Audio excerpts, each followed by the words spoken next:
Good morning, everyone. Welcome to everyone here in Carson City, as well as those in Las Vegas, excuse me, and anyone watching online either through YouTube or Nellis. With that, Committee Secretary, will you please take the roll? Assembly members Cole. Here. Dahlia. Here. Gonzalez. Gray. Here. Hanson. Here. Hardy. LaRue Hatch. Marzola. Present. Moore. Here. Nadeem. Present. Orentlicker. Here. Roth. Here. Urick. Here. Chair Miller. Here, thank you. And please mark the other members present when they arrive. With that, just a few housekeeping issues. Again, want to remind everyone to turn the volume down on any of their electronic devices. Also to let everyone know that the meeting ID is printed on the agenda for today, so those wishing to participate over the phone today by calling in for their testimony or later for public comment may do so. The meeting ID today is, well, I'll start with the phone number. The phone number is 888-475-4499, and the meeting ID is 898-5679-3779. And so with that, again, please make sure you turn off your electronic devices. We will have public comment at the end of today's meeting. I ask that presenters of bills keep their presentations to 15 minutes and that anyone testifying or making public comment later try to keep their comments to 2 minutes. For everyone speaking today, please remember to state your name and the first time you speak, spell it so that we have it correct for the record. And with that, I'm going to go ahead and open the first hearing. I'm not sure where my agenda is, but either way, I'm taking, the first bill I'm going to open is Assembly Bill 291. So Assembly Bill 291 revises provisions relating to records of criminal history. And with that, Assembly Member, I ask that you introduce yourself, and whenever you are ready, you may proceed, and also have any co-presenters introduce themselves. Is that a co-presenter? I have no co-presenters, but I do have people asking questions, be able to answer questions. Oh, that may be able to respond to questions. Is that individual right there? Should be Jason Fisher from Legal Aid. Okay, sir, Good morning. in Las Vegas? Yes, ma'am. Okay, so I'm going to ask you to wait until the question part if you're not a co-presenter. Okay. Are you Mr. Fisher? I am. Okay, so it's customary. I'm just going to ask you to sit back until possibly called up for questions. My apologies. Thank you so much. Okay, so with that, Assembly Member, whenever you're ready, please proceed. Hey, hello. My name is Jovan Jackson, J-O-V as in Victor, A-N, Jackson, J-A-C-K-S-O-N. I'm happy to present AB 291, which focuses on the sealing of folks around fair and innocent record sealing. I'm very excited to present this, and I know we have to be short because the chair has a bill in my committee. Actually, that's pretty standard in Judiciary. So, Okay. yeah. Okay, keeping it short is the But standard. the fact that now we're going to switch and you're going to drill me in a little bit, that's a fun position. No drilling here. Okay. Section 1 of the bill would basically streamline individuals that are not guilty or had their charges dismissed. And I say streamlining because the judge still has the ultimate say to grant that sealing of the arrest record. So it makes the process automatic, but it's not done automatically. There's still a judge that has the final say. That's Section 1 of the bill. Section 2 of the bill is a concept called selective sealing. Folks in Northern Nevada use the word partial sealing, and it's also used in certain parts of the state already. But basically what it does, it will have a state mandate where folks will be required to do selective sealing, and this allows an individual to petition a individual charge on their post-conviction record that's eligible by state law to be sealed. So that's basically what it does. And then Section 3 of the bill is, I believe, just the start date. And then in conclusion, Assembly Bill 291 is a responsible and compassionate measure that will remove unnecessary barriers to opportunities for individuals who have been arrested but not convicted of a crime. It streamlines the record sealing process, reinforces the principle of a clean slate, and promotes fairness and equity in our criminal justice system. I urge your support and welcome any questions. And I do have Jason Fisher from Legal Aid available in Las Vegas for questions. And then any questions that he may not know, he could defer to the defender office, which I don't want to mess up her last name. Paloma G is in the building to ask any questions that Jason Fisher may not know. Okay, Or thank you. myself. Thank you for that. So I will go ahead and start member questions with Assembly Member Gonzalez. Good morning, and thank you so much for your presentation. My question is, I guess, can you talk to me about some of the reasons why we would want to seal an arrest record? I know that in police work, right, sometimes that could be important. So kind of talk to me about why we would want to do that or the impacts of that. Thank you. Thank you. So the intent of the bill was to promote employment stability, housing stability. A professional that's arrested for something, even if they're not guilty, they may not be able to work while that's on their record. It happens a lot. So this is to promote and ensure housing and employment stability for all people, especially those individuals who are not guilty and had their record dismissed or their charges dismissed. Thank you so much. So I was unaware of that. So just having an arrest record can prevent you from employment and housing. Is that correct? Yes. Okay. So it can still be used against you for housing and employment. It does show up on your record. So it can be used in decision making for housing and employment, even if you're not guilty.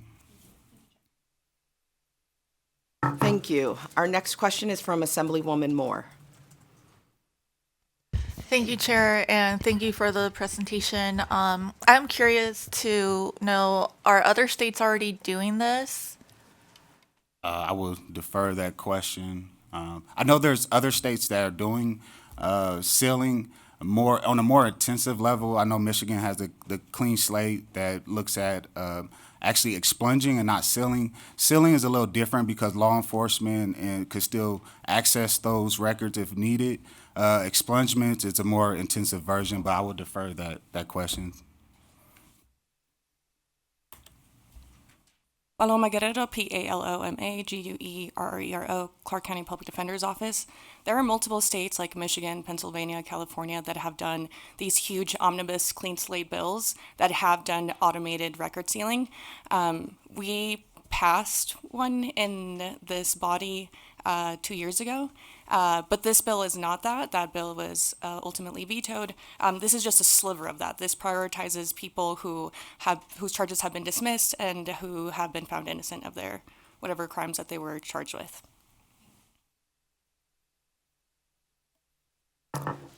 Before we continue, I would like you to, could you clarify what specifically you mean by a record sealing, just to ensure it's a term that we're all familiar with? And I can answer that, but I'll defer it to Mr. Fisher.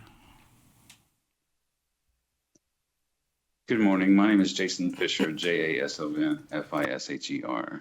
I am a full-time record sealing attorney at the Legal Aid Center of Southern Nevada here in Clark County.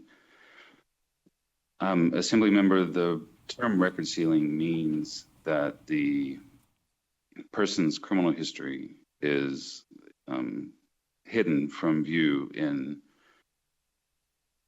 when somebody runs a criminal background check. The crimes that are sealed will no longer appear on that record. The public defender also used the term expungement.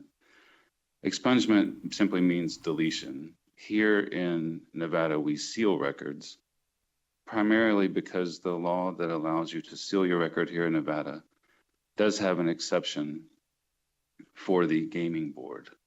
So once an individual's Nevada criminal history has been sealed, that record will not appear on a background check and is not visible to any agency or entity other than the gaming board. And that is so that the gaming board can have access to the person's criminal history to inspect it for a history of gaming related offenses.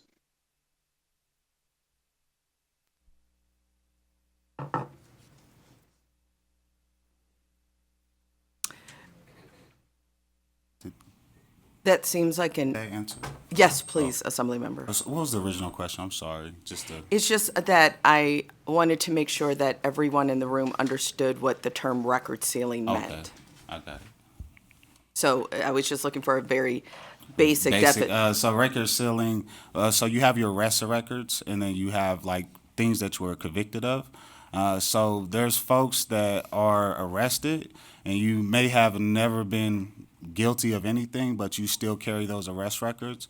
It doesn't mean that you were convicted or you went to prison or anything like that. You were just arrested for these alleged charges. So those are arrest records, and then there's post-conviction record, which means you were convicted in court. You may have went to jail or prison. You did your time, and these are the things that you're convicted for. So arrest records and post-conviction records. And will the record sealing seal both of those records, both your arrest and your convictions? So, Jovan Jackson, for the record, I apologize. So it will allow streamlining of sealing of arrest records for individuals not guilty or if their charges were dismissed, but it does not streamline post convictions. It's the same. It'll be completely same for the post conviction part of the sealing. It will just allow selective sealing or partial sealing, which just allows a person to petition for an individual charge that is qualified by state law to be sealed. Okay, thank you for that. We will go to Assembly Member Gray. Thank you, Madam Chair. Love our judicial system, love people that work in it. This is one thing that's always bothered me, though. If you're arrested for something, that in no way says it's a conviction. The bar for an arrest is much lower than a bar for a conviction. You know, an officer does his job, sends him to jail. I like the bill, but I want to be very, very clear.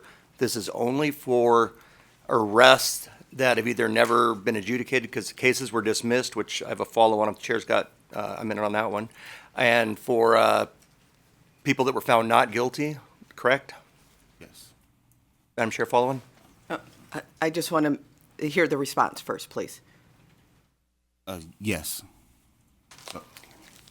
Oh, Jovan Jackson, for the record. Yes. Yes, that it will include charges or arrest, or that it will only include convictions. So there's two sections of the bills. Okay. The first section is around arrests, and the second section of the bill is around post convictions. And it will include both as the bill's Yes. written? Okay, thank you so much. Continue with your follow-up, Assembly Member. Thank you, Madam Chair. So with arrests that result in a DA either dismissing charges or not filing charges, have you guys got a time provision in there? Because a DA, unless a judge dismisses the charges without or with prejudice, they can always refile those charges in the face of new evidence down the road, can't they? I will give that to Jason Fisher. If he doesn't know, he could defer to here.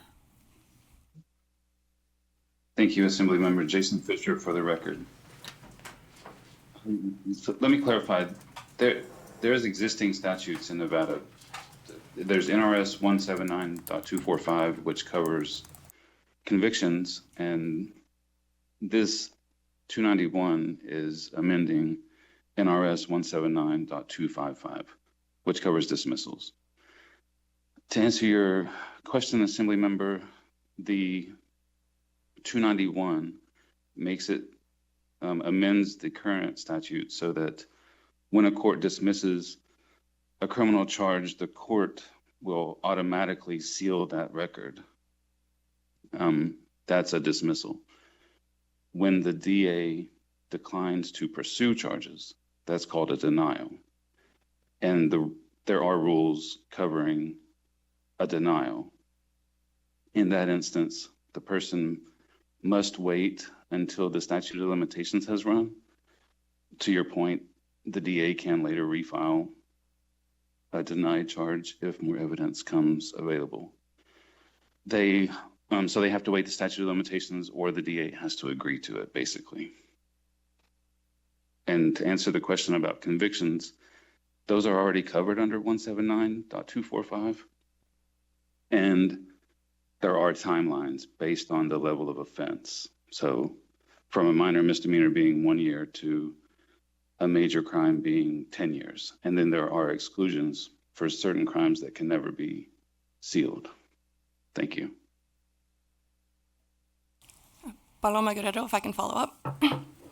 So a case can be dismissed for many reasons. Say that there's a preliminary hearing and the state doesn't have their witnesses, they can ask for a dismissal and the case can be closed out. A judge can decide that there is a Fourth Amendment issue, or the judge can decide that there wasn't enough probable cause for the case to continue. And if it's a dismissal based on either the state or the judge making the decision, that does not preclude them from refiling or going to the grand jury. But if they do those things, especially if they decide to go to the grand jury, we get notice of that. As a defense, we get notice of it, the defendant gets notice of it. And so if we know that they have an intent to go to the grand jury, we can advise our clients now to go ahead and seal their records. But this sealing of the records doesn't preclude them from refiling. It doesn't preclude them from going to the grand jury. They're two very separate things. Thank you, Madam Chair. That actually answered my question, but it did lead to a clarification on a follow-on that I think would benefit the. Okay, we're going to move forward though right now, okay? Okay. And just a reminder that when you're not speaking, please make sure you turn off your microphone because another hard thing to remember in addition to remembering to state our name before we speak every time. The next question will be from Assemblymember Urick. Thank you, Chair, and thank you both for the presentation. My question is under subsection 2, section 4, that specifically delineates that when a court is considering sealing a case, they can't consider prior cases where those records have been sealed. And so I guess my question is, if courts can't consider a concealed case when deciding whether or not to seal another, like if somebody had multiple arrests but it didn't lead to convictions, could we be inadvertently shielding a pattern of conduct from a judge's view? And is that something that we should take into consideration here? I will briefly answer before deferring. So any charge that's petitioned on the post-conviction is eligible by state law to be petitioned. And so that would be like my answer to that. But I would defer that to Mr. Fisher. Jovan Jackson for the record. Jason Fisher for the record. I'm going to have to defer that to the public defender or to Jonathan Norman, who represents the legal aid community. That's a policy question. I can't speak to that. Actually, we will have Ms. O'Krent from legal respond to that. Hi, Carly O'Krent for the record. I'll just piggyback on what the Assembly member just said, which is that a person can, under existing law, go to each separate court. This particular amendment amends the provision that they used to do that based on a case called Finley. And in that case, the court said that basically a person shouldn't have to, under the existing law, a person has to go to each of those courts if this section exists as it exists currently. So what they're trying to do is say, if you've had one conviction sealed, then you can't, I'm explaining this poorly, but basically you'd have to go back in time. So if you could have petitioned each of those courts separately to have the record sealed and therefore qualified for a sealing under existing law, you weren't allowed to because of this provision. So eliminating this provision and authorizing them to then seal all of those records and not examine sealed records will allow folks that could have gone to each individual court and had the record sealed to respond in the affirmative to the question about whether or not they've been convicted of a particular offense within the immediately preceding however many years. In terms of whether or not this allows us to shield a habitual criminal or a pattern of conduct, I think the answer to that question is theoretically yes. I mean, it's providing less information to someone. However, it's not information that wouldn't otherwise be unavailable if the person had the time and wherewithal to go to each individual court, if that makes sense. And I'm happy to provide the committee with the site to that particular case, but the Supreme Court in that case explains this whole concept much more articulately than I just did. Excuse me. Maybe Mr. Norman, would you like to? Jonathan Norman, Yes. for the record, JONATHAN-NORMAN, Nevada Coalition of Legal Service Providers. I actually don't have any additional thoughts beyond what Ms. O'Krent had. Thank you. Okay, thank you so much. All right. With that, Assemblyman Urick, did you have a request? I was just going to ask if we could get that site sent to us. That'd be super helpful. Carly O'Krent, for the record, absolutely. Okay, thank you so much. With that, I don't see any additional questions, so we will move into testimony. Those wishing, okay, we will take our final question. Assemblymember Roth. And I apologize, Chair, I had dropped that in the chat a little earlier, but I just want to make sure I understand just the practicality, if you can run me through what this actually looks like. So a person is arrested, they come to court, and one scenario would be that the DA determines to do a no issue or not pursue the charges. At what point does the judge seal the record? Like, does it have, at what hearing? Can you walk just through the practicality of how this works? Jovan Jackson, for the record. Defer the question to the Public Defender's Office. Paloma Guerrero, for the record. Yeah, so the dismissals, so what the bill does is, if we look at this chart, this is a current process for record sealing. It's very easy, simple, step by step. And what the bill does is it gives the judge the ability to kind of cut everything out and for people to start here only when their cases have been dismissed or they have been found not guilty, so for an acquittal. So it doesn't really change anything. It just cuts all the bureaucracy from before, because to get to that point, it can take months and months and months of waiting and requesting records and waiting for the records. And then you take that whole packet to the court, and the court clerk goes through everything and tells you this one page is missing and tells you to turn back. What it does is gives the judge the ability to, at the moment that they decide the case is dismissed, at the moment that jury decides that they are not guilty, to be able to give that paper over and have the person seal their record. The person still has to go send out that order from the judge to every single agency to have those agencies seal their records. But this is, again, this is a current process for anybody. And again, this is only specific for people whose cases were dismissed and whose charges were acquitted. Everybody else still has to do this entire process still. But the bill just focuses on the people that we are needing to prioritize, which is those whose cases have been dismissed and those whose charges have been acquitted. Does that answer the question? Could you give us just an approximate of how long this process actually takes from start to finish? Jovan Jackson, for the question. I defer to Mr. Norman with legal aid. Jonathan Norman, for the record. This is a question really for Jason Fisher. He does this work every day, all day. Thank you, Assemblymember Jason Fisher, for the record. The current process takes upwards of 1 year from the time that I engage a client until the day that that person can pass a criminal background check. It takes about 6 months from the day that I start the process to get a court order from a judge. And so what this bill would do is cut that 6 months down to immediately. Also, there's an expense that the chart the public defender was pointing to, when somebody has their case dismissed or is found not guilty, that person still then has to go out and order records, which for my clients, who are indigent by definition, the process still costs anywhere from $50 to $100, and then of course if you have to pay an attorney to do those things, that becomes thousands. Thank you. Thank you so much. I'll hold my question. Assemblymember Cole? Thank you, Chair. I think you guys have done a very good job of trying to determine the nuances between acquittal, dismissal, denial, all of that. So I appreciate that. That answers some of my questions.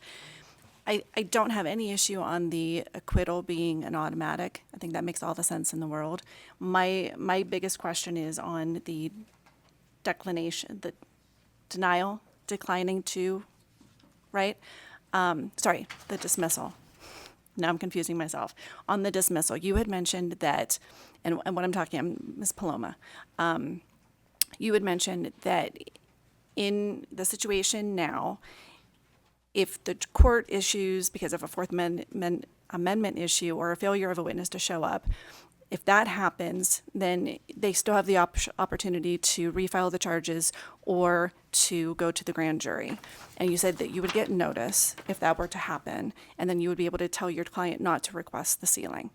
But this would be an automatic process. So my question would be, is there a certain time frame by which they have in order to refile or to go to that grand jury, and can we give that time frame before the automatic sealing?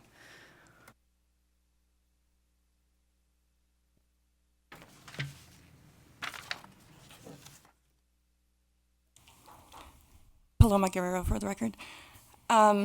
So the bill isn't automatic sealing. The bill gives the judge the ability to just give the order then and there. The person still has to go and send that order out to each agency to actually get it sealed. So when I said that I can advise my client not to do that, so if the state is seeking to go to the grand jury, they give us a grand jury indictment notice. And then I'll get that, and I can advise my client, hey, it looks like they're going to the grand jury. You should, if you're thinking about, actually sealing the record, then you can go, then you maybe you can wait. But I do want to say that they are two separate things. Even if, so say we create a case number 25CR001, and the case gets dismissed for whatever reason, because the state can't proceed, because there's a Fourth Amendment issue, the judge decides the case is dismissed. That case can still be sealed. And it does not preclude the state from refiling, does not preclude them from going to the grand jury. They are two separate things. Nothing about this is going to limit them from going to the grand jury or going and refiling. And when they refile, or if they go to the grand jury, it's an entirely different case number. So if that 25CR001 is dismissed, they are eligible to see that record.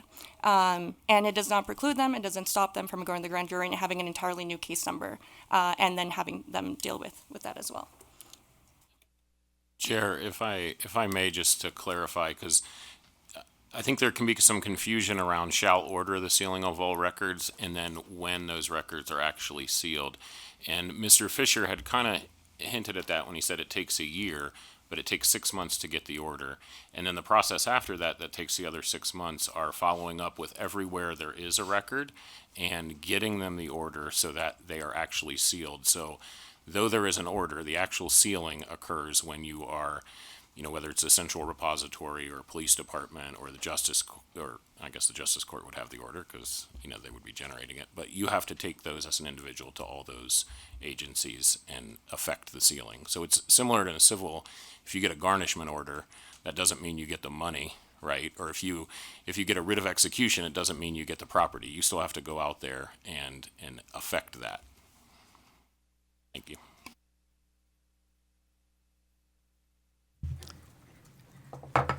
Thank you so much. With that, I'm going to go ahead and open up testimony for those in support of Assembly Bill 291. Again, I ask that you keep your comments to 2 minutes each, and please make sure that you state and spell your name for the record.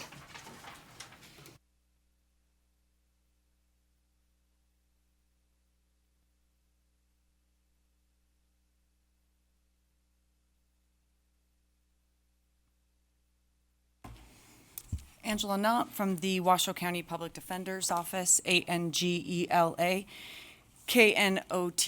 We are in support of this bill. I just kind of wanted to give an example of someone that could be helped by this bill.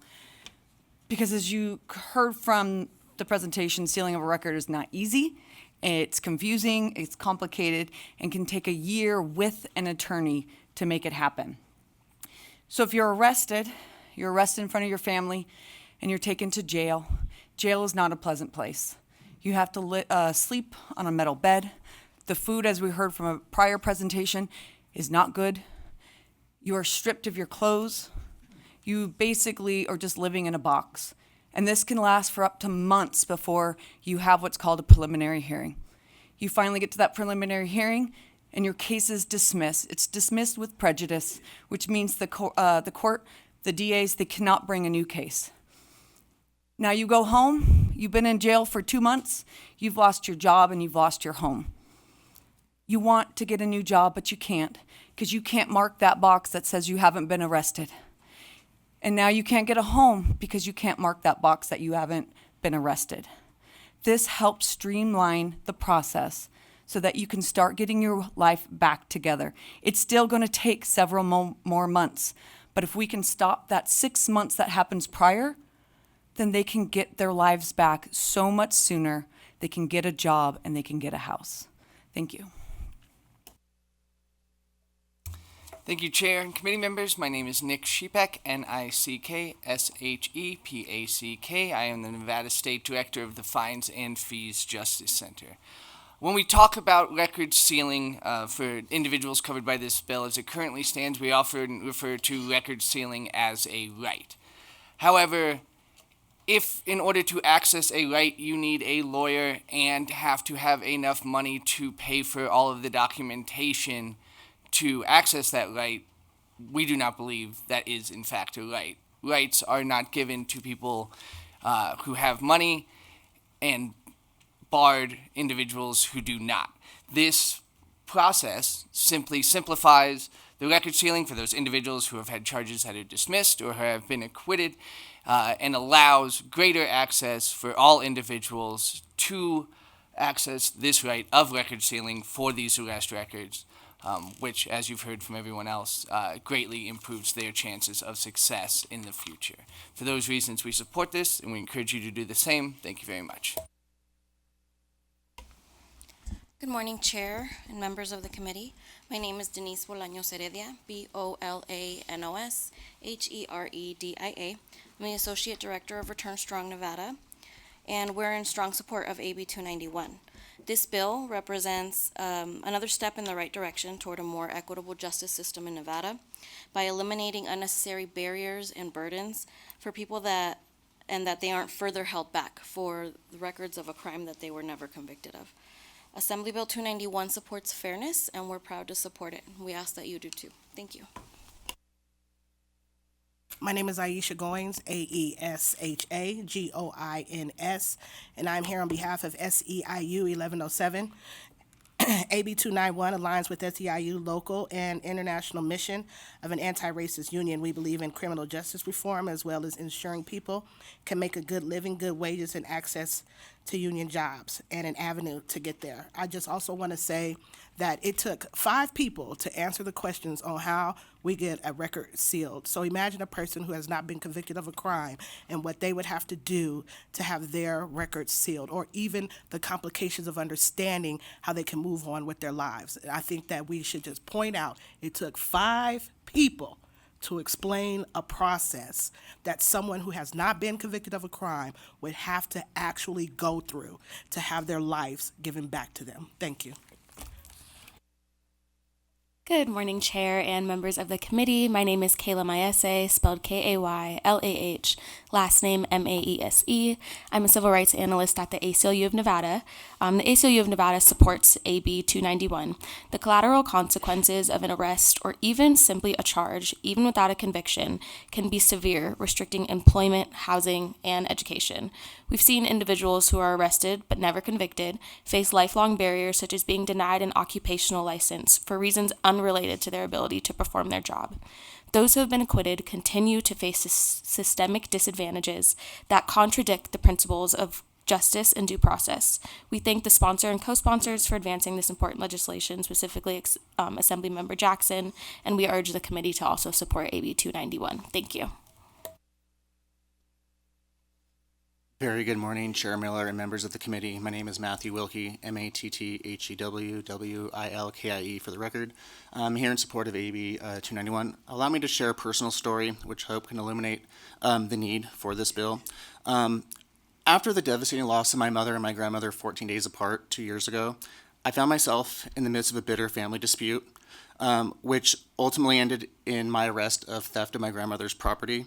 I was arrested during one of the most painful and chaotic times of my life, losing my mother and grandmother 14 days apart. To be clear, this situation was born from a family dispute, and after everything was settled and said and done, mind you, I was also arrested at work. When everything was said and done, my bail case was dismissed, my bail was exonerated, but despite the dismissal of this case, the scars of this record remain. Here's where the injustice seemed to become clear. After everything was said and done, I was told that I would need to hire another attorney and go through additional legal process to have my record sealed or figure out how to do it myself. This was not only frustrating, but seemed counterintuitive and unfair. Why should I have to pay another attorney to undo something that was never held against me in the first place? This existing process is unnecessary. An unnecessary burden to individuals who have already been cleared.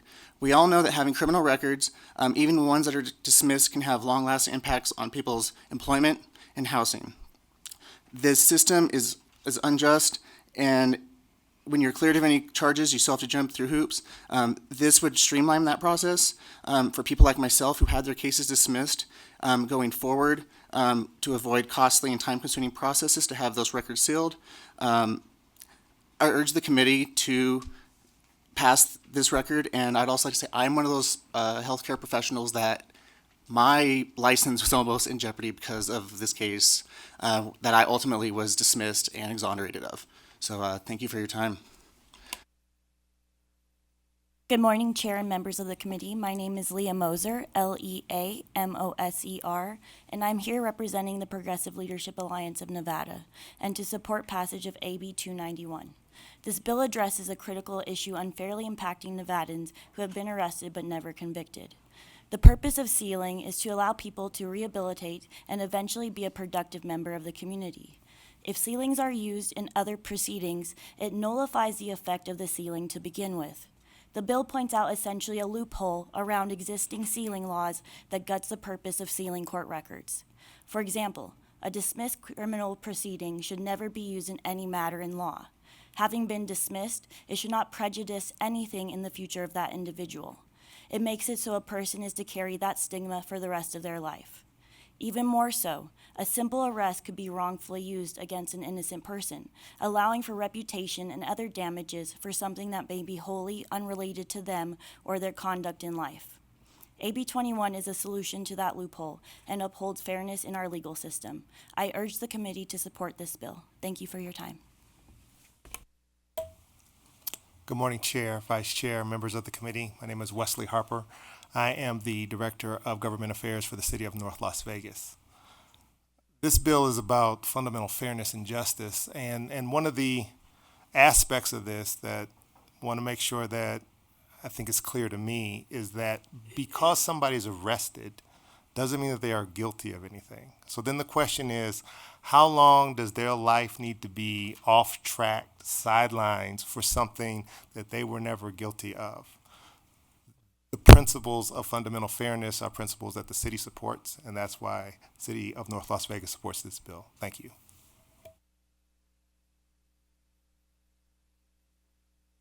Is there anyone else here in support in Carson City? We'll move to Las Vegas for support testimony. Good morning, Chair, Vice Chair, members of the committee. My name is Chandler Cooks, ChandlerCooks, and I'm here in strong support of AB 291 because I know firsthand that a record, no matter how small or unjust, can follow a person longer than the mistake itself. This bill is about righting a wrong, ensuring that people who were never convicted, whose charges were dismissed, or who were found innocent don't have to fight to clear their name. Justice shouldn't come with a price tag, and yet, without AB 291, too many Nevadans are forced to navigate a costly bureaucratic maze just to reclaim their future. Nevada can lead the way in smart justice reform, ensuring that a past mistake doesn't mean a lifetime sentence to poverty, joblessness, or lost potential. I urge you to support AB 291 because real justice doesn't close a case, it opens a door. Thank you.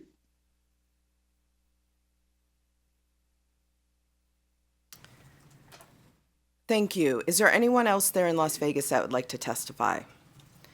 Not seeing anyone. Broadcasting, will you open the lines? If you would like to testify in support of Assembly Bill 291, please press star 9 now to take your place in the queue.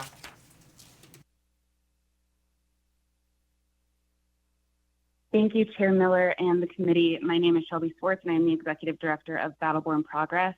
I'm here today to support this legislation because no one should be haunted by an arrest record when they have not been convicted of a crime. The presumption of innocence is a cornerstone of our justice system, yet too often, individuals face lifelong consequences from an arrest that never resulted in prosecution or conviction. A mere allegation should not be a barrier to employment, housing, or education. People deserve the chance to move forward without the burden of explaining past legal encounters that did not lead to guilt.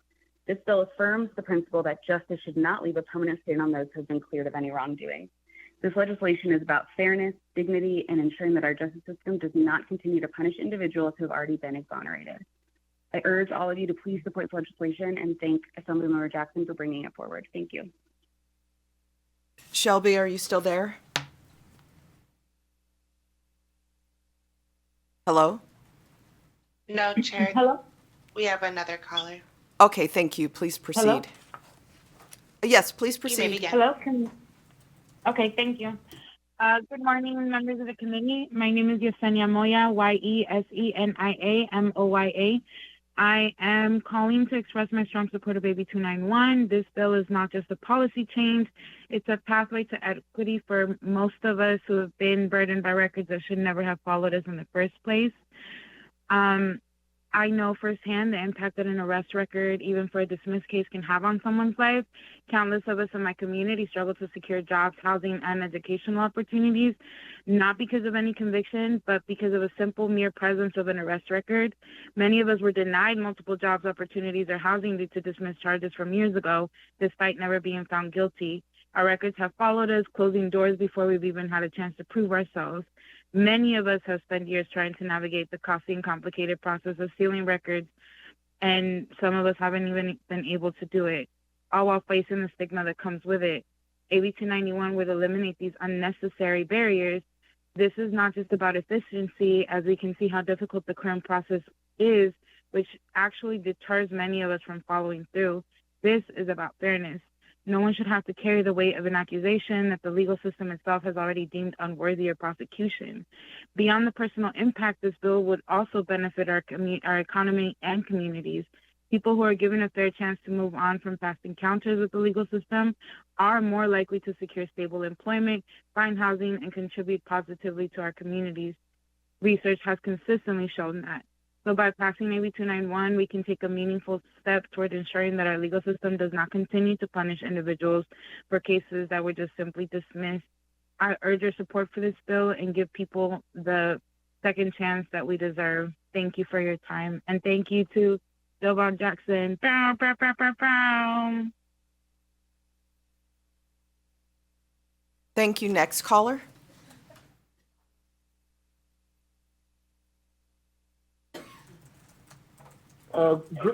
Greetings, Chair and committee. My name is Jagada Chambers, Jagadachambers. I'm calling in strong support of Assembly Bill 291. I do want to thank Assembly members Jackson Moore, Roth, and Gonzalez and Ms. Dahlia for bringing this legislation. The legislation makes me instantly think of a gentleman who came in contact with now former Las Vegas Metropolitan Police Department employee Caleb Rogers, who's in federal prison now. He was leading a. Please continue. Should I stop? No, I just want to make sure we're not naming officers.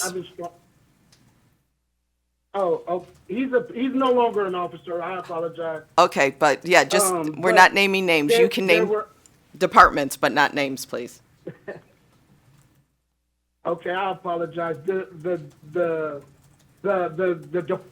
have made some arrests that were invalid, and a series of them were thrown out. This is the kind of legislation that will assist the gentleman who went through that and getting that record seal and moving forward with his life. I will say that much. Thank you, Chair, and the committee. Thank you so much. Next caller.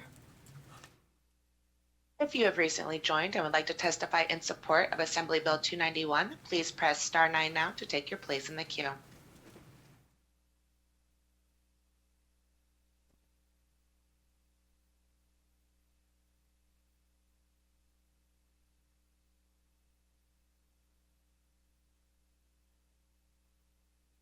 Hello, this is Bishop Derek, Bishop B-I-S-H-O-P, Derek, first name D-E-R-E-K, Rimson, R-I-M-S-O-N. And of course, I'm in strong support of this bill of AB 291. Do again want to thank Assembly Member Jovan Jackson for presenting this bill along with the colleagues that have supported him in the testimony. Of course, as the chair of the NAACP's Public Political Action and Social Justice, I think this bill is needed. It's necessary for the sake of justice reform. And for those that have not been convicted, it allows them, again, as been forestated, opportunity to pursue education, housing, as well as employment. So we stand strongly behind Bill AB 291. Thank you. Chair, there are no other callers wishing to testify in support at this time. Okay, thank you. Then I will go ahead and open it up for opposition testimony for Assembly Bill 291, first beginning here in Carson City.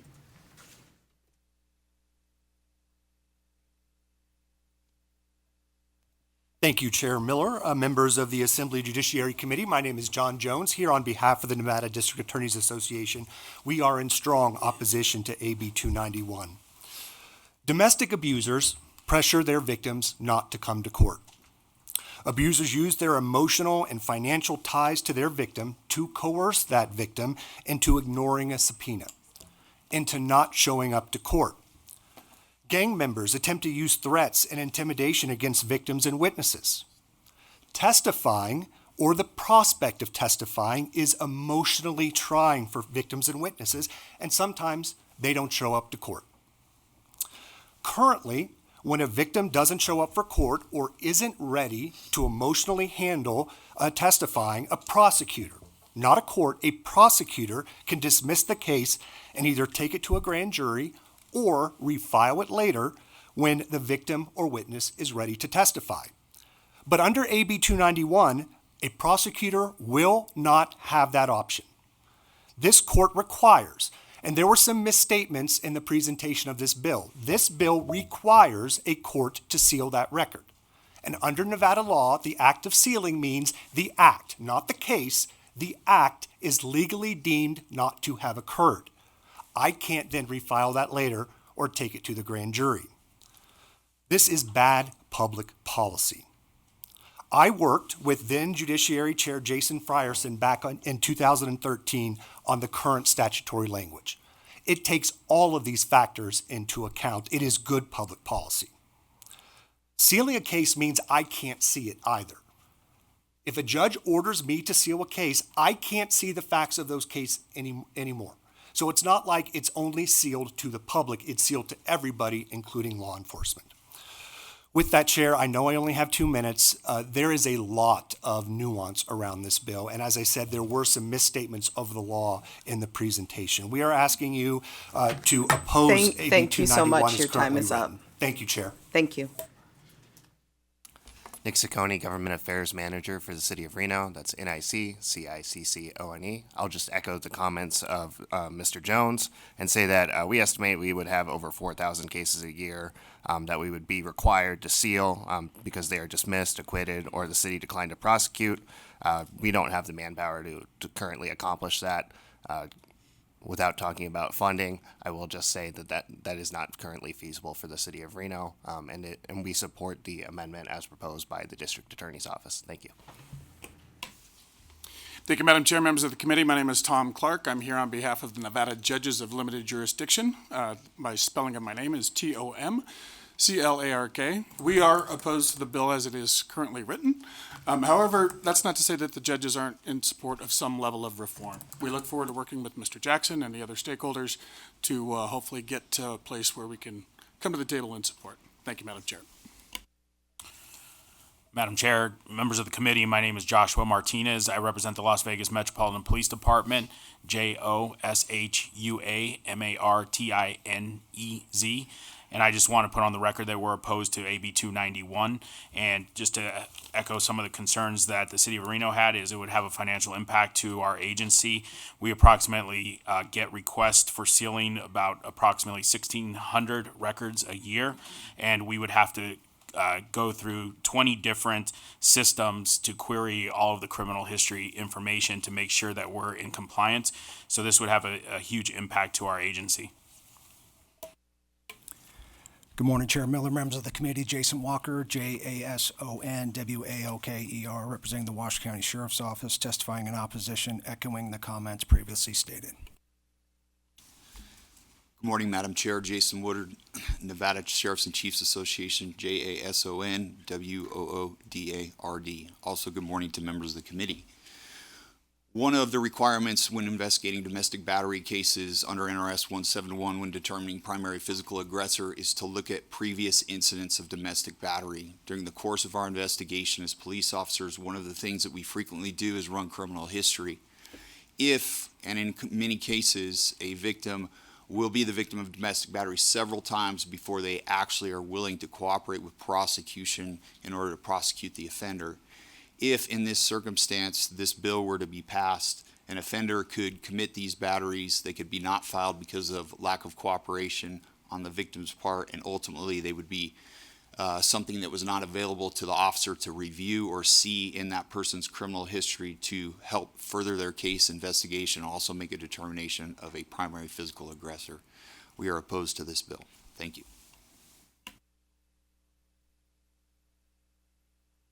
Is there anyone else in Carson City? Not seeing anyone, I move down to Las Vegas.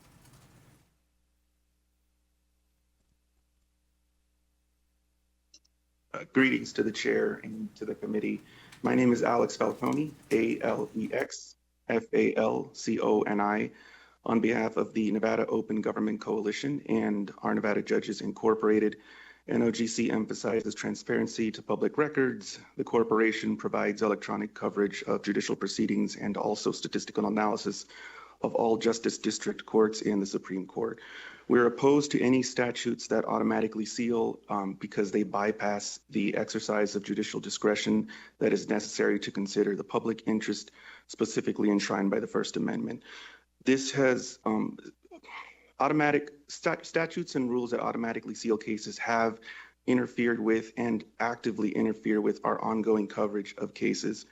The issue specifically has to do with the fact that there may be certain cases that are particularly, for whatever reasons specific to that case, should remain public or open. And there are also sometimes issues where we begin to provide coverage of a case and we like to go into other cases that are connected to it and see if we can pull records from those cases to add context and demonstrate to the viewers that there is a pattern. This is not just necessarily for informational reasons, but also for educational reasons, as it allows us to educate the public on different types of judicial proceedings that are connected, as well as the conduct of different judges that are on the bench. It's not that we are against to sealing generally. We understand that sealing can and should occur. It is only that we are against sealing without the exercise of judicial discretion and without consideration of the First Amendment. At the very least, I would suggest that the legislature take a look at the provision that will apparently allow sealing to occur by stipulation. This is a frequent issue that we have, especially in family court, with this idea that because the parties agree, that records and case files should be sealed. Thank you. No further comment. Thank you so much.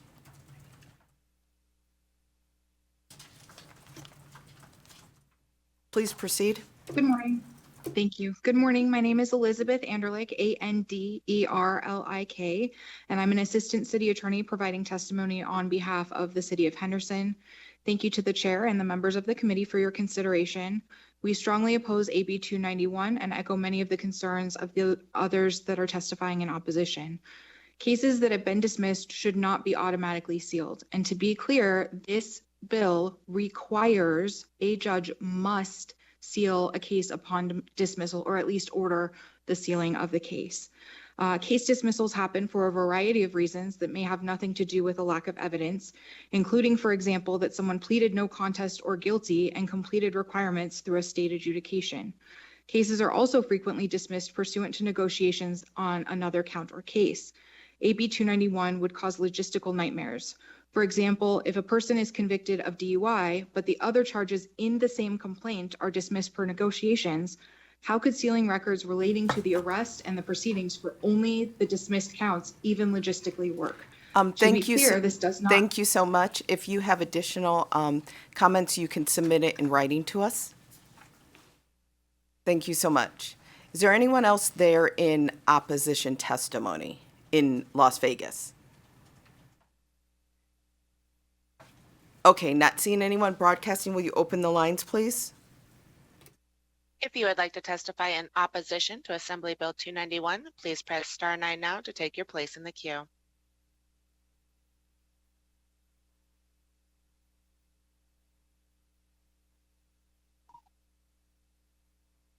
Good morning, Chairwoman. Brenda Miller. I am actually calling in support. Should I hold? I will go ahead and take your support, and then we'll return back to opposition. Please proceed. Absolutely. Thank you so much. Good morning, Chairwoman Miller and Judiciary Committee. My name is Ashley Dodson, ASHLEY DODSON of Anchored Perspectives, calling on the behalf of the NAACP Chapter 1111. We recognize the profound and lasting impact that having a criminal record can have on individuals, particularly within marginalized communities. AB 291 is an essential step toward addressing these challenges and creating a pathway to opportunity for those who have been impacted by the justice system.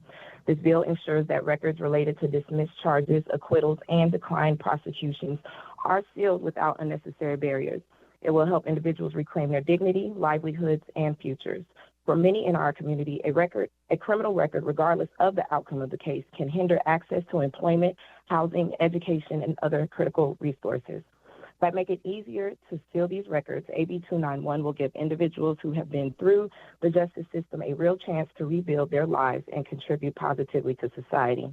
At NAACP, we are deeply committed to empowering underserved communities, and we believe this bill will have a meaningful impact on those who have been unjustly burdened by their past. Sealing criminal history records will not only assist in reintegration into the workforce, but also reduce the stigma that disproportionately affects Black and Brown individuals, many of whom are often unfairly caught in a cycle of systemic inequity. We are confident that AB 291 will provide a crucial avenue for healing and progress, and we strongly urge you to support its passage. This bill aligns with our shared values of justice, equity, and opportunity, and it is a significant step toward improving the lives of countless individuals and families in Nevada. Thank you for consideration. Thank you for your consideration. Also, thank you to our sponsor of this bill, Assemblyman Jovan Jackson, and his counterparts. We truly appreciate you. Thank you. Thank you so much. We will return to opposition testimony on the phone, and I will hand the gavel over to Vice Chair Marzola.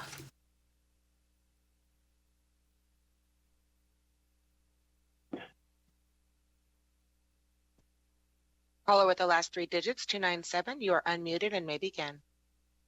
Hi, this is Carlene Helbert, Carlenehelbert. I'm the Assistant City Attorney for the City of Las Vegas, testifying in opposition. I want to support the position set forth by the other testifiers, particularly as it relates to battery domestic violence cases and the need to look at a pattern of behavior rather than an isolated incident. I also believe that it will have the unintended consequences of offering fewer reductions to defendants for first-time offenses involving most misdemeanors. We do offer reductions to lesser charges, including dismissals. However, if a reduction is automatically sealed from a dismissal, prosecutors seeking to maintain a comprehensive record for future reference are disincentivized to offer these reductions. We acknowledge the critical importance of reducing barriers to services and employment. However, it is equally essential for law enforcement, prosecutors, and the courts to be informed of recurring issues. We respectfully urge this committee to consider a more nuanced and comprehensive approach than automatic sealing. Specifically, we advocate for the establishment of a system that provides a clear distinction between records that are available to the public for employment purposes and those that can be reviewed in the criminal justice context. Such distinction is already contemplated in conditional dismissals and provides a framework that enables law enforcement and prosecutors to make well-informed decisions while achieving the goals of this bill. Thank you. Chair, there are no other callers to testify in opposition at this time. Thank you. We will move to testimony in neutral to Assembly Bill 233. Is there anyone here in Carson City wishing to testify in neutral? I don't see anyone. Is there anyone in Las Vegas wishing to testify in neutral? Broadcast, is there anyone on the line? If you would like to testify in neutral for Assembly Bill 291, please press star 9 now to take your place in the queue. Vice Chair, there are no callers wishing to testify in neutral at this time. Thank you. Assembly member, would you like to give any closing remarks? Please remember to state your name. Jovan Jackson for the record, and I apologize for not stating my name on the record earlier. So I'm very open to amendments. The intent of this bill wasn't to prohibit law enforcement to, that they should be able to access these records, for their use. The intent of the bill is to allow people to have stable employment and stable housing.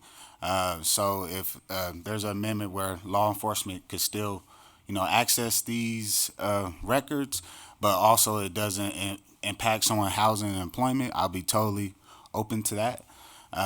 Also, I would say that, we have a system that invests in housing folks in jail while they wait for a trial. So I think it's just that we invest in streamlining record sealings for people found not guilty. I think that's a just ask. And I would just say, imagine being arrested for something that you're not guilty for and you have to pay for your justice. That's injustice on top of injustice. So I will say that, and I'm open to amendments. Thank you for your presentation today, and you had a great hearing, so great presentation. I will now close the hearing on Assembly Bill 293 or 291. I will now open the hearing on Assembly Bill 233.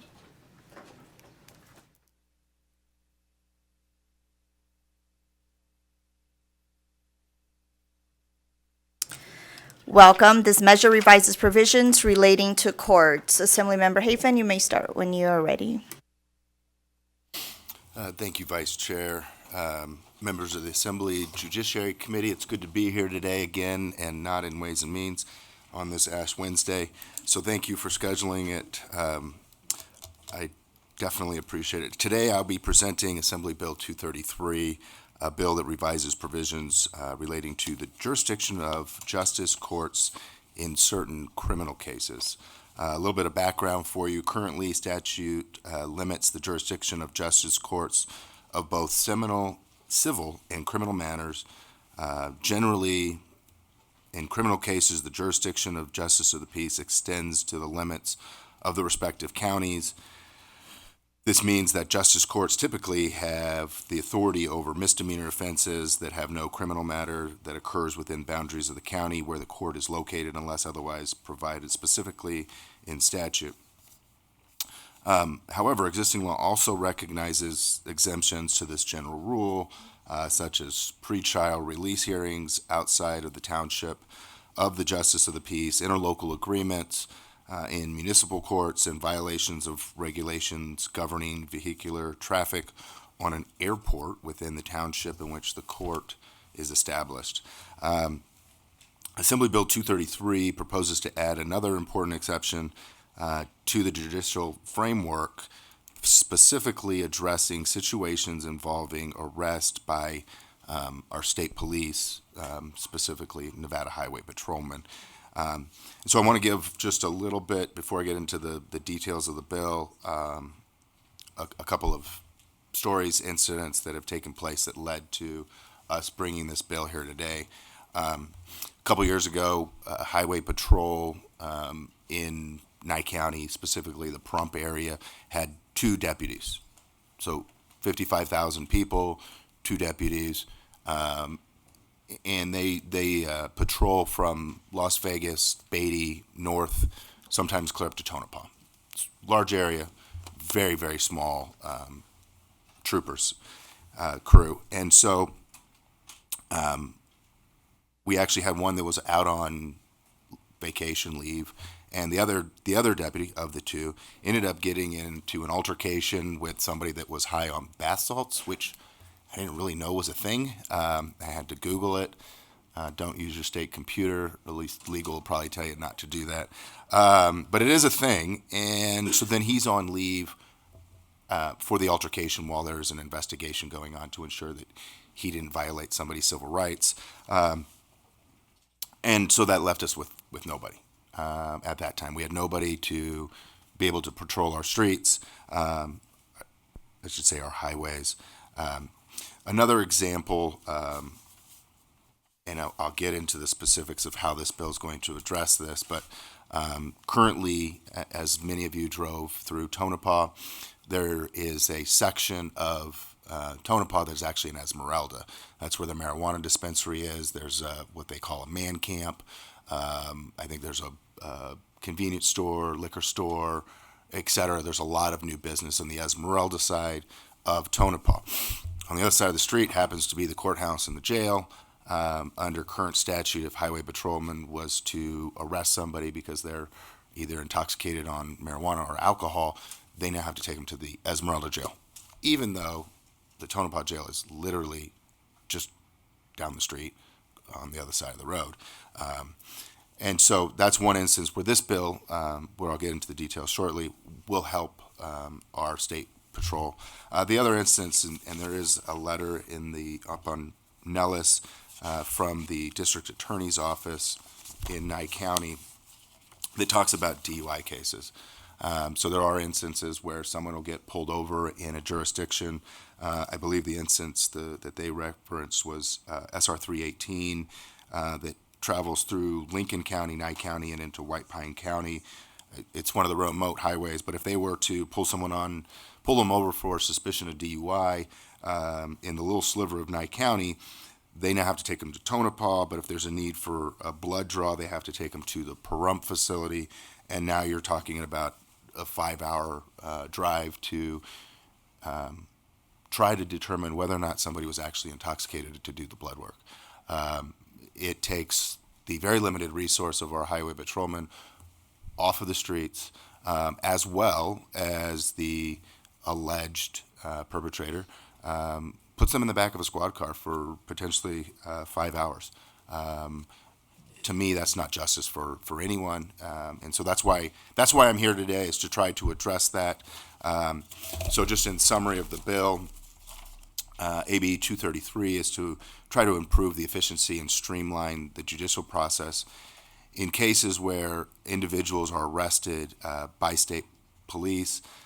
Specifically, the bill will extend the jurisdiction of the Justice of Peace in cases involving arrests made by a member of the state police. In these cases, jurisdiction of the Justice of Peace extends to the limit of their respective counties and to the limits of all counties that have a common border with their respective county. And then I do know that there will be testimony coming up in opposition because we are working on an amendment with the judges as well as other stakeholders to fine tune the language. I think you've heard me say both Highway Patrol and State Police.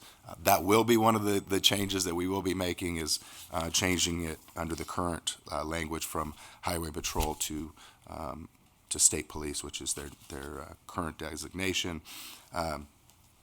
So having said that, I'm here for any questions. Thank you, Vice Chair.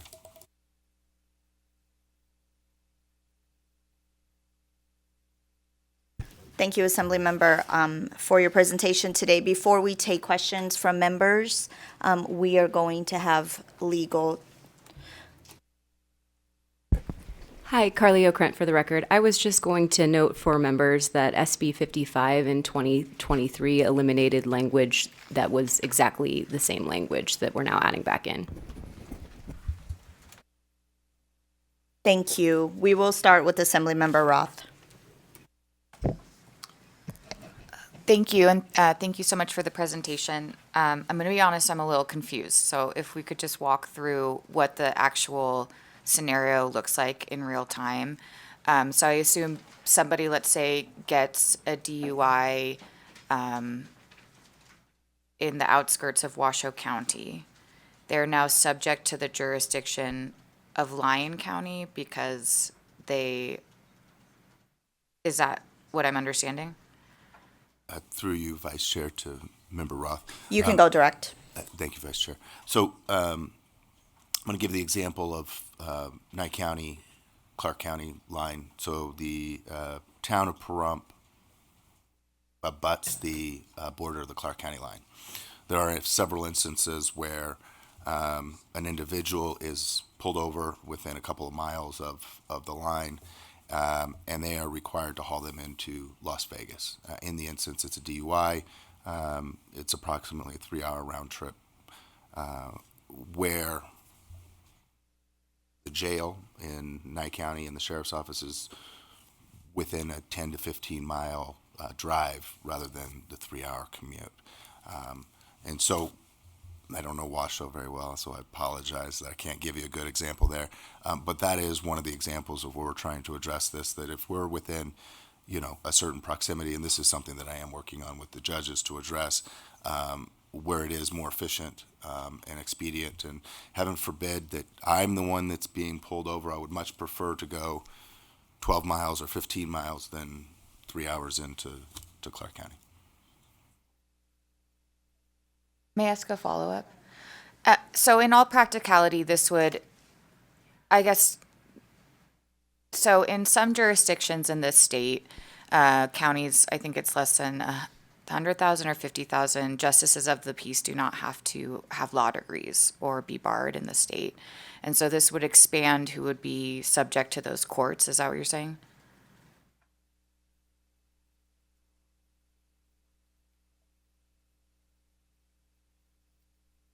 I'm going to ask legal to weigh in on that because I think that, and legal can correct me if I'm wrong, I believe that there are Clark County, specifically 700,000 jurisdictions in Clark County where the JPs do not have to be licensed, such as Good Springs and some of the other smaller.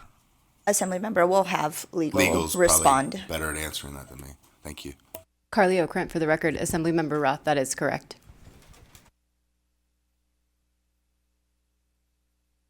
Assemblymember, do you have a follow-up? Okay. Any other additional questions? Assemblymember Hansen. Thank you, Madam Vice Chair, and thank you for being here. Having multiple rural counties, I can see where this can be an issue at times and appreciate the intent, trying to work through some of the issues. If I could have legal clarify the history that you mentioned previously about this was removed and we're looking to put it back so we can understand better. Sure. Carly O'Krent for the record. Again, as I mentioned, this was eliminated from the language that existed in 2023 in SB 55. I have in front of me, and I'm happy to transmit to members, some notes from that hearing that indicated some of the explanation that was provided at that time for the reason for the elimination. It looks like John McCormick, who I'm not seeing in the audience today, might be able to provide additional information as well, and I assume that the Assembly member is working with him on the proposed amendment, but I'm happy to transmit that information. Thank you for that. I can look it up too. Thank you that you referenced the bill and appreciate that. Thank you. Committee members, any additional questions? I don't see. And if I may address the question, Madam Of course. Vice Chair, that is why I'm Please remember to state your name. Gregory Hafen II, and I'm echoing, sorry.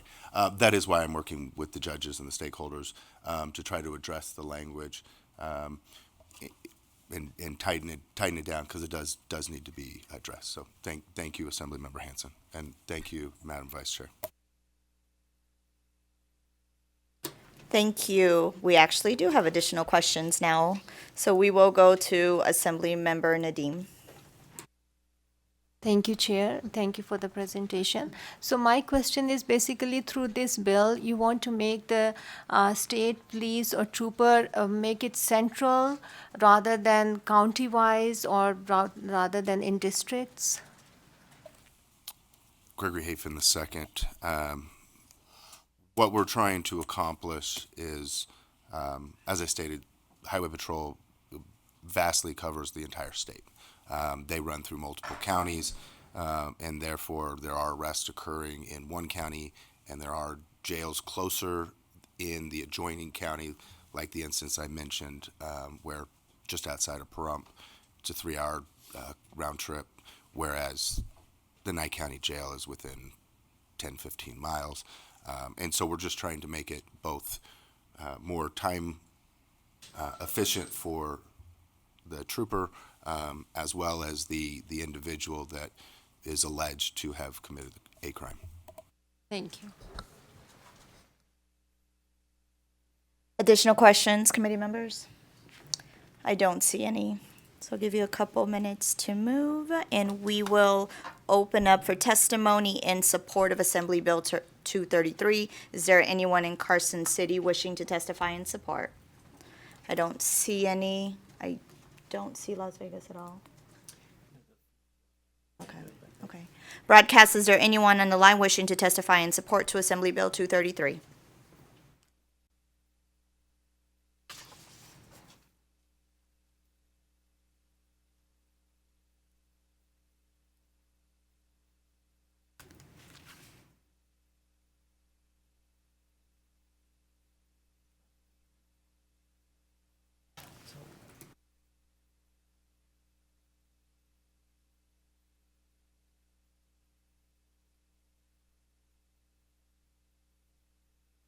One minute recess. We are having some issues with broadcast and the internet. Thanks.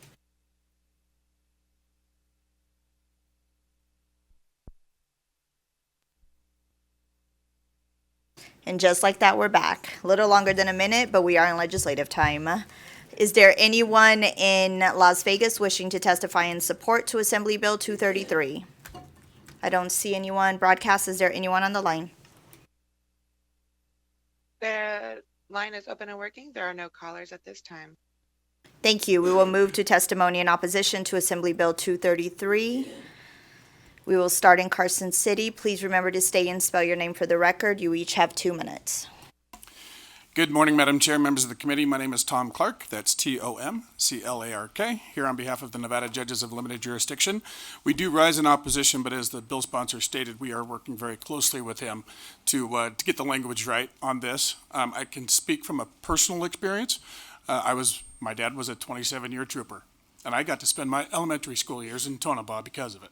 So he worked this jurisdiction, and prior to 2023, when he was on the road, they would take the person that was accused of the DUI or whatever else for the arrest to the jail that was either closest or had the space. So it was really important for dispatch to work with the trooper to say, okay, you're 15 minutes away from Nye County's jail, but you're 3 hours away from the jurisdiction. Take them to this jail. Oh, and by the way, they have space in that jail. It's important today with the 48-hour rule that defendant hits preliminary hearing, and if they are ordered to be remanded, they would then be returned to the jurisdiction where the crime actually occurred, so that county the next day or 2 days later. So with that, we look forward to working with the bill sponsor. Thank you for letting me share. My name is Todd. That was close. Thank you. Good morning, Angela Knott from the Washoe County Public Defender's Office. Today we are opposing AB 233, but we are looking forward to seeing any amendments to maybe help the situation, because we do understand where the bill is coming from, right? These smaller rural towns, they need a little bit more resources and more assistance. Unfortunately, I think the bill as written will have unintended consequences, which would be the opposite of what they're trying to achieve here. Besides the complicated criminal process with the 48-hour rules and preliminary hearings, we've just got size in general. So we just did a quick search, and so just to give you an idea, in Washoe County, we have like approximately 1,000 beds at the jail. Clark County has approximately 3,000 beds. But then when we get to these smaller counties, White Pine has about 40 beds. And then we have in Nye County between Pahrump and Tonopah about 324 beds. That is it. And I think the consequence could be that these smaller jails could be filling up, and I don't think that's the idea here. So for those reasons, we are in opposition. Thank you.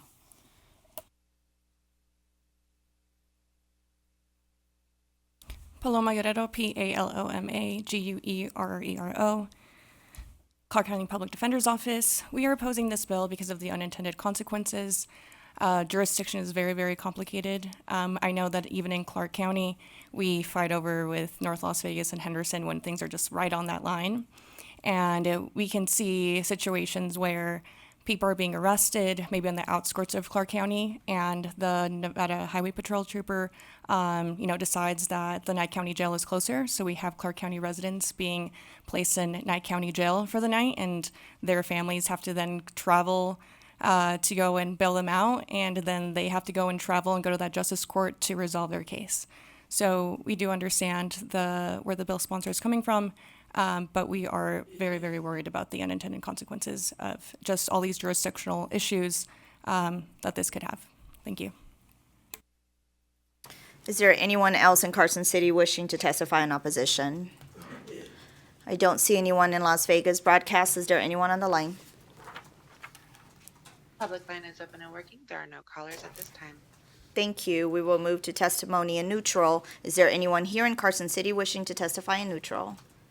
I don't see anyone. I still don't see anyone in Las Vegas. Broadcast, is there anyone on the line? The public line is open and working. There are no callers at this time. Assembly member, would you like to give any closing remarks?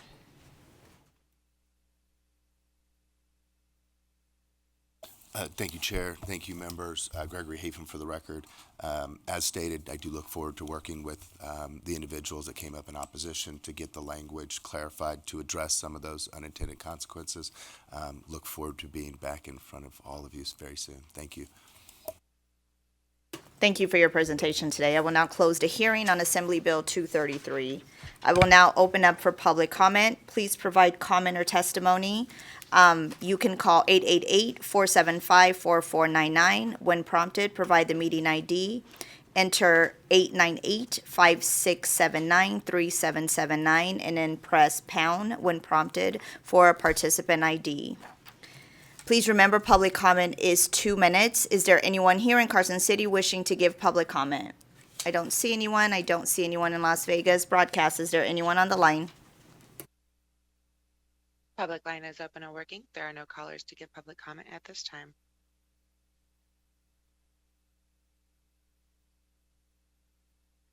Thank you. Committee members, are there any comments before we adjourn? I don't see any. Our next meeting will be held on Wednesday. What is it? Thank you. Thursday.